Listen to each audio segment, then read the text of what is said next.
আসসালামু আলাইকুম প্রিয় দর্শক, যে যেখান থেকে আমার এই ভিডিওটি দেখছেন সবাইকে আমন্ত্রণ জানাচ্ছি একটি সবজি রেসিপি দেখার জন্য।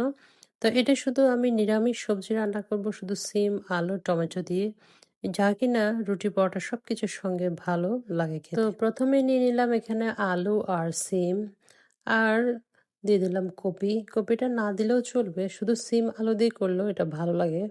তো দিয়ে দিচ্ছি ৩টে টমেটো, দিয়ে দিলাম রসুন বাটা।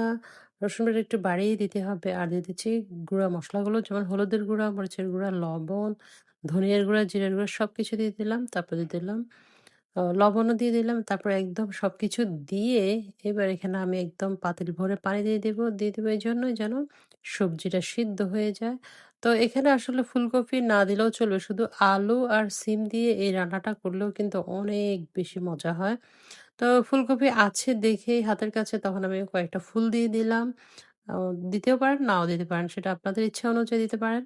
তো আমি পাতিল ভরে পানি দিয়ে এবার চুলার আঁচটা বাড়িয়ে দিয়ে হাই হিটে বসিয়ে দিলাম সবজিটা সিদ্ধ হওয়ার জন্য। যখন কিছুটা সবজি সিদ্ধ হয়ে যাবে তখন আবার নেড়েচেড়ে দিব এবং সবজিটা কিছু ভেঙে, ভেঙে দিব, আধা ভাঙা করে দিব। তো যদি দেখেন যে আলুটা সিদ্ধ হয়ে গেছে তাহলে তো বুঝবেন যে পুরা সবজির সবকিছুই সিদ্ধ হয়ে গেছে। তো সবজির সবগুলো কিছু ভেঙে, ভেঙে দিব একদম যেন মাখা, মাখা হয়ে যায়। এটা মাখা, মাখা খেতেই ভালো লাগবে। তো আমি ঝোলটা আরো কিছুক্ষণ শুকিয়ে নেব। আসলে এটা মাখা, মাখা আধা ভাঙা হলেই সবজিটা বেশি একটু লাবড়া টাইপের হলে মানে বেশি ভালো লাগে। তো এটা আমি কখনো, কখনো শুধু সিম, আলু আর টমেটো দিয়েও করি। আবার কখনো পাঁচমিশালি সবজি দিয়েও করে থাকি। ভালো লাগে। তো শীতের এই ভরা মৌসুমে এখন এই ধরনের সবজি তো ভরপুর। তো এভাবে আসলে মাখা, মাখা করে সবজি খেতে কিন্তু রুটি, পরোটা, গরম ভাত সবকিছুর সঙ্গেই আসলে ভালো লাগে। মাছ, মাংসের পাশাপাশি কিন্তু এ ধরনের একটা সবজি হলে বেশ মন্দ না। তো সবজি খাওয়ার অভ্যাসও হবে। তো একদম সবকিছু ভেঙে-টেঙে দিয়ে এবার আমি লাস্টে নামানোর আগে ধনিয়া পাতা দিয়ে দিব। তো আমার সবজিটা রান্না অলরেডি শেষ। একদম লবণ ছেঁকে নিলাম। সবকিছু পারফেক্ট হয়েছে। তো এভাবে একদম একটু মাখা, মাখা করে ফেলবো। ঝোলটা আরেকটু কমিয়ে ফেলবো।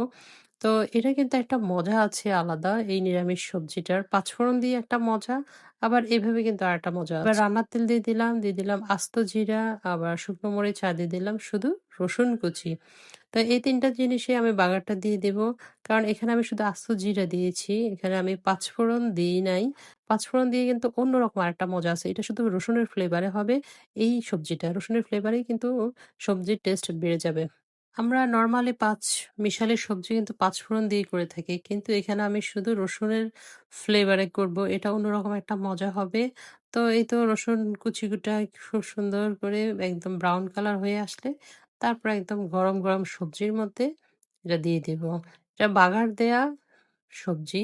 খুবই এই বাগারটা দেওয়ার কারণে সবজির টেস্ট বেড়ে যায়। বাস এভাবে বানিয়ে নিতে পারেন। খুব অল্প সময়ে একদম মজাদার একটা সবজি, যা কিনা গরম, গরম রুটি, সকালে নাস্তা খেতে পারেন। আবার ইচ্ছে করলে দুপুরে ভাত দিয়েও খাওয়া যেতে পারে। আবার মাছ মাংসের পাশাপাশি যারা সবজি পছন্দ করেন তাদের এই ধরনের একটা সবজি হলে তো আর কথাই নেই।